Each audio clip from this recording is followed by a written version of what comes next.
చేసేదానికి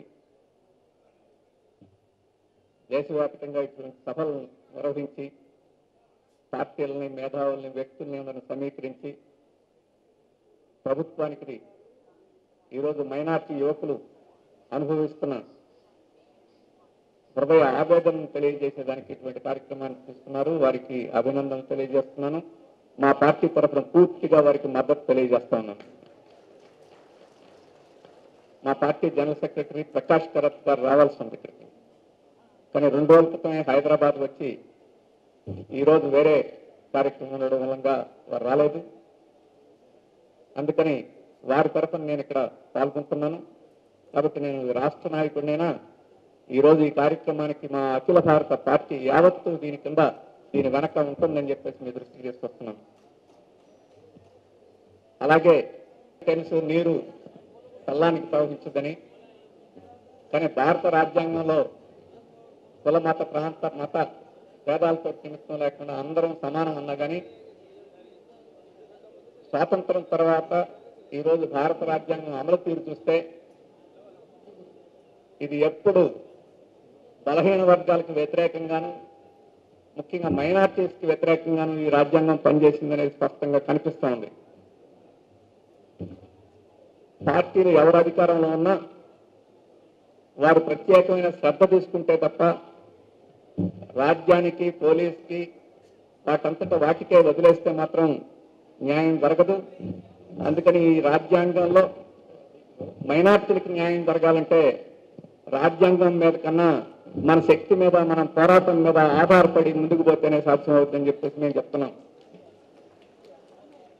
ఈరోజు ఆంధ్రప్రదేశ్లో చూస్తే ఇప్పుడే పెద్దలు చెప్పారు, రవిచంద్ర గారు, మక్కా మస్జిద్ బ్లాస్ట్ కేసులో అరెస్టు చేసిన మైనార్టీ యువకుల్ని ముస్లిం యువకుల్ని ఉగ్రవాదులేమో ఇతర మతాలకి ఇతర వ్యవస్థలకి సంబంధించిన వారు. రాజ్యం ఒక బ్లాస్ట్ జరగగానే ఎవరు చేశారనేది కాదు, ఫలానా వారు చేసి ఉండొచ్చు అని చెప్పేసి అరెస్ట్ చేసే పద్ధతి ఈరోజు రాజ్యంలో ఉంది, పోలీసు వ్యవస్థలో ఉంది. ఆ పోలీసు వ్యవస్థ రాజకీయాలతో నిమిత్తం లేకుండా నడుస్తుందని చెప్పి అనుకుంటే కుదరదు. అందుకని రాజకీయాలు నడిపేవారికి కూడా పాత్ర కూడా ఉంది. ఈరోజు చార్మినార్ పక్కన భాగ్యలక్ష్మి ఆలయం ఉంది. అది 60 సంవత్సరాల క్రితం చార్మినార్ పక్కన లేదు, కానీ ఏదో 100 సంవత్సరాల నుంచి ఉన్నట్టుగా చిత్రీకరిస్తూ ఈరోజు కొంతమంది చలామణి చేస్తుంటే వ్యక్తులు చలామణి చేయొచ్చు, కొన్ని సంస్థల ప్రచారం చేయొచ్చు. కానీ ఈ రాష్ట్ర ప్రభుత్వమే అక్కడ ఏదో వేలాది సంవత్సరాల నుంచి ఉంటున్నట్టు దాని నిర్మాణానికి ఒక జీవో ఇష్యూ చేసి ఆ రకంగా చేస్తుందంటే రాజ్యం తప్ప లేకపోతే వాటి తప్ప అని చెప్పేసి మనం ప్రశ్నించుకోవాల్సింది. అలాగే ఈరోజు అక్బరుద్దీన్ సాబ్ కొన్ని మాటలు అన్నారని చెప్పేసి అరెస్ట్ చేసి జైల్లో పెట్టారు. తప్పకుండా ఆ మాటలు అభ్యంతరకరమే, జైల్లో పెట్టాల్సిందే. కానీ తగారియా గారు అన్న మాటల సంగతి ఏమిటి?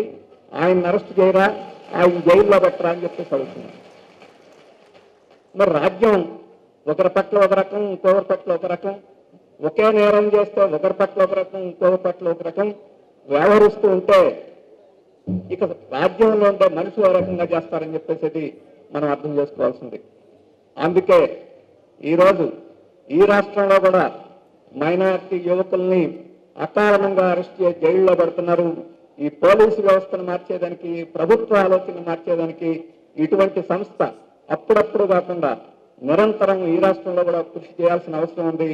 దానికి సంపూర్ణంగా భారత కమ్యూనిస్ట్ పార్టీ మార్చిస్తున్న మద్దతే కాదు, మేము ప్రత్యక్షంగా మీ కార్యక్రమాల్లో పాల్గొని ఆ రకంగా మీతో ఉంటామని తెలియజేస్తూ సెలవు. నమస్కారం.